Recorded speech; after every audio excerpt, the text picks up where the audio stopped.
अस्सलाम वालेकुम नाज़रीन कराम। अब इस वक्त की सूरत हाल के मुताबिक जनरल आसिम मुनीर साहब ने बाकायदा तौर पर इमरान खान साहब को धमकियाँ देना शुरू कर दी हैं और उन्हें सख्त वार्निंग दी है कि अब तो हम आपको किसी सूरत भी नहीं छोड़ेंगे और अब हम आपको ठिकाने लगा के रहेंगे। नाज़रीन, इस हवाले से जो अहम तरीन खबर है वो आपके सामने रखते हैं और साथ साथ जो है एमल वली खान और जो चेयरमैन पीटीए हैं मेजर जनरल हफीज़ुर रहमान यानी बा हफीज़, उनके दरमियान जो झगड़ा हुआ था, अब उसमें एमल वली खान जो है वो मज़ीद आगे बढ़ना चाह रहे हैं। अब उसका उन्हें क्या फ़ायदा होगा या नुकसान होगा वो भी डिटेल आपके सामने रखते हैं। नाज़रीन, सबसे पहले मैं आपके सामने रखता हूँ कि जनरल आसिम मुनीर साहब जब से फील्ड मार्शल बने हैं उसके बाद कल अलीमा खान साहबा की इमरान खान साहब से मुलाकात हुई थी। उस मुलाकात के बाद अलीमा खान साहबा ने इमरान खान साहब जो पैगाम दिया है वो दो बड़े अहम पैगाम हैं, जिसके बाद अब जनरल आसिम मुनीर साहब शदीद गुस्से में आए हैं और उन्होंने अपना बयान जारी किया है, वो मैं आपके सामने रखता हूँ। लेकिन पहले मैं आपको ये बताता चलूँ कि इमरान खान साहब ने क्या कहा था। अलीमा खान साहबा जब इमरान खान का पैगाम लेके आई थी तो उन्होंने कहा था कि इमरान खान साहब ने एक तो जनरल आसिम मुनीर का शुक्रिया अदा किया कि कहा कि जो भी मेरी पार्टी के अंदर गंद था ना, मैं उनका शुक्रिया अदा करता हूँ कि उन्होंने वो पार्टी का गंद साफ़ किया। और फिर उन्होंने अलीमा खान साहबा ने मजीद कहा कि इमरान खान साहब का कहना था कि जनरल आसिम मुनीर साहब ने अपने आप को फील्ड मार्शल क्यों बनाया, वो सीधा बादशाह सलामती रख लेते। तो अब बने तो वाकई वो बादशाह सलामत है, इसमें कोई शक नहीं। और आगे उनका प्रोग्राम भी यही कि वो बादशाह सलामत बनेंगे या फिर वो सदर बन जाएंगे या अमीर उल मोमिनीन बन जाएंगे, ये उनके जहन में आ रहा है। लेकिन अब जनाब इसके ऊपर बड़ा शदीद किस्म का गुस्सा सामने आया है। गुस्सा सामने नाज़रीन निकला है तो वो दो जगह से निकला है। एक जो उनके टौटे ख़ास हैं फैसल वाडा साहब, उन्होंने बड़ी ही ख़तरनाक बातें की हैं और साथ साथ जो है मैं हूँ जवेद चौधरी, उन्होंने बात की है। सबसे पहले आप देखें कि फैसल वाडा साहब क्या कह रहे हैं।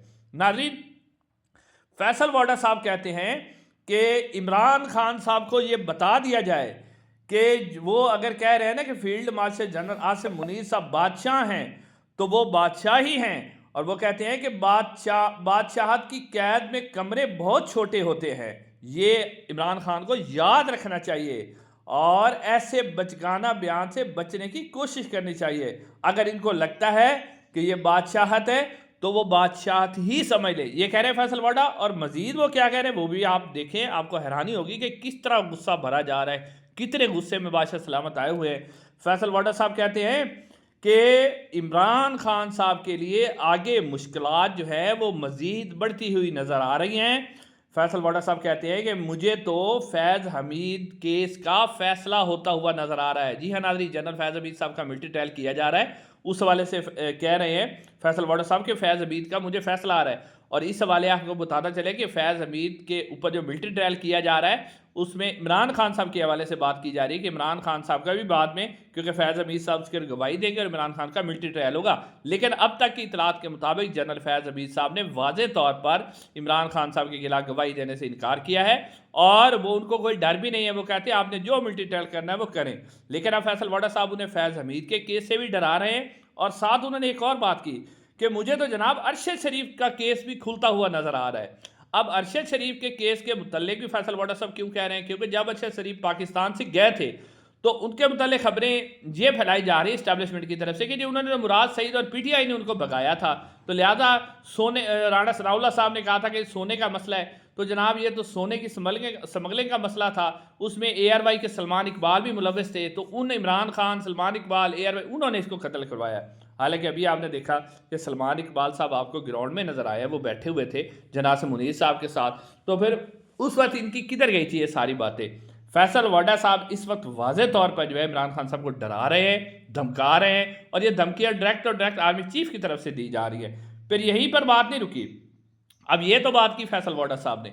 अब मैं अगली बात आपके सामने रखता हूँ कि मैं हूँ जवेद चौधरी। जवेद चौधरी साहब आपको पता ही कि पॉलिश मारने में वो भी बड़े, इस वक्त वैसे तो मुकाबला लगा हुआ है सबका ही कि कौन सबसे ज़्यादा पॉलिश मारता है। उधर कामरान टसोरी साहब लगे हुए हैं, शहबाज शरीफ साहब लगे हुए हैं, ख्वाजा आसिफ साहब, फाम सत्तारी सारे लगा हुआ है और साफ़ी भी लगे हैं। मुन्ना भी धमकियाँ दे रहा है कि जनाब जब तक PTI एड़ियाँ नहीं रगड़ेगी, इमरान खान माफ़िया नहीं मांगेगा, माफ़ नहीं किया जाएगा। और इमरान खान ने माफ़ी मांगनी, इस तरह के बयान देते थे। इमरान खान डरने वाला नहीं है। लेकिन अब जवेद चौधरी साहब का बयान देखिए। जवेद चौधरी साहब कहते हैं कि इमरान खान साहब ने कहा कि जनरल आसिम मुनीर को फील्ड मार्शल की बजाय जंगल का बादशाह बनना चाहिए। अब जवेद साहब आगे कह रहे हैं कि इसका मतलब है कि इमरान खान ठीक नहीं हुए जब तक इमरान खान 15 से 20 साल तक जेल में नहीं रहेंगे, इन्हें रगड़ा नहीं लगेगा, सीधे नहीं होंगे। इमरान खान को उनकी बहनें मरवा रही हैं। ये जवेद चौधरी यानी जवेद चौधरी साहब ने फैसला ही सुना दिया। वो अदालत भी वही है, जज भी वही है, सब कुछ उन्होंने फैसला सुना दिया है कि जी इमरान खान 15 से 20 साल तक रहेंगे, उन्हें रगड़ा लगाया जाएगा।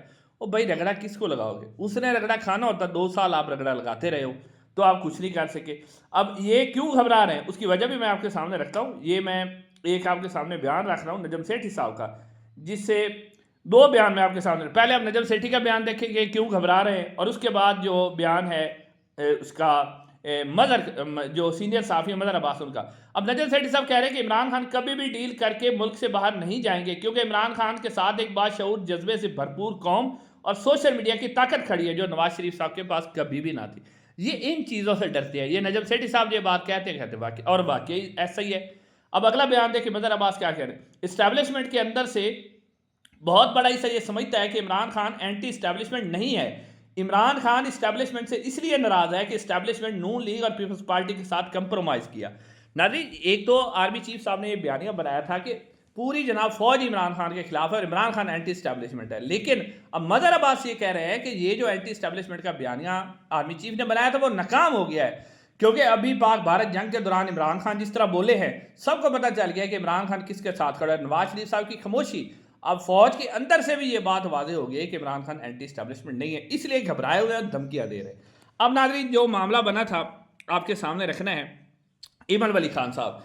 एमन वली खान साहब को चेयरमैन पीटीए जो बाहफीज़ हैं, उन्होंने जनाब इनको कहा था कि आप चर्स पीते हैं, यानी इतना बड़ा इल्ज़ाम। और एमन वली खान साहब क्योंकि हर टाइम इमरान खान के खिलाफ जहर उगलते हैं, तो उन्होंने कहा कि जनाब मुझे तो कोई कुछ कह ही नहीं सकता। तो अब इसके ऊपर वो शदीद गुस्से में आ गए थे।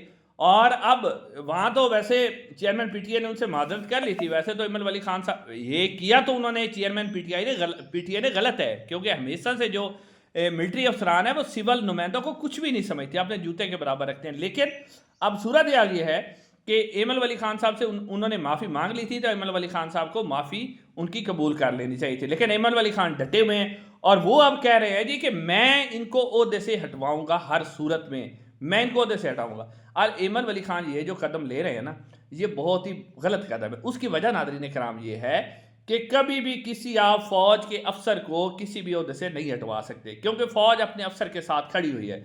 उनकी नज़र में सिविल नुमाइंदों की कोई हैसियत नहीं, कोई वैल्यू नहीं, कोई औकात नहीं है। अब एमन वली खान साहब आखिर में मेरे ख्याल में यही होगा कि क्योंकि उन्होंने तो बार बार माफ़ी मांग के देख ली, तो अब वो देखेंगे जब एमन वली खान साहब नहीं मांग रहे तो फिर वो इन्हीं को ही टांग देंगे, और फिर एमन वली खान साहब जो है जो इस वक्त इमरान खान साहब के खिलाफ जहर उगलते हैं, वो बाद में यही उनकी जूतियाँ पकड़ेंगे। इंशाअल्लाह अगली वीडियो मुलाकात होगी। अस्सलाम वालेकुम।